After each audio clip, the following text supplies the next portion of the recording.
জামাই ষষ্ঠীর বাজার করতে এসে দেখা মিলল এই ফলগুলোর। সো হাই এভরিওয়ান, আমি অনি আর মা আজকে তিনজন মিলে চলে এসেছি জামাই ষষ্ঠীর বাজার করতে।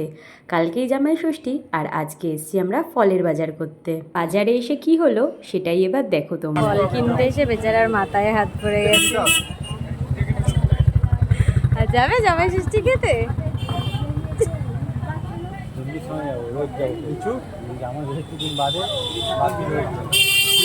বলছে জামাই ষষ্ঠী বাদে রোজ যাবে।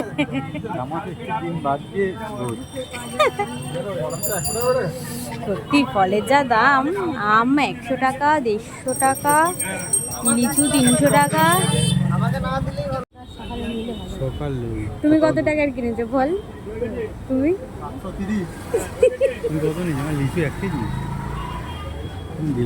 ভাবছি ওখান দিয়ে লিচু ছাড়বে কি? খাবার জন্য এনেছে।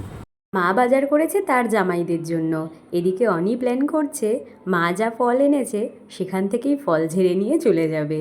এদিকে বিক্রি হচ্ছে কাঁঠাল, আর কাঁঠাল কিনতে এসেই দেখা পেলাম আশফলের। যদিও কাঁঠাল কিনিনি, কিনেছি আমরা আশফল। আশফল খেতে ছোট বড় সবাই খুব ভালোবাসে, আর অনি তো আশফল দেখেই আগে একটা ছিঁড়ে নিচ্ছে নিজে খাবে বলে। আশফলের দাম এখন 100 টাকা কেজি। অনি বলল এত দাম দিয়ে জিনিস কিনবো, আগে তো একটু খেয়ে দেখতে হবে মিষ্টি হয় নাকি। তো ও খেয়ে রিভিউ দিল আশফলটা মিষ্টি আছে, নিয়ে নেওয়া যাবে।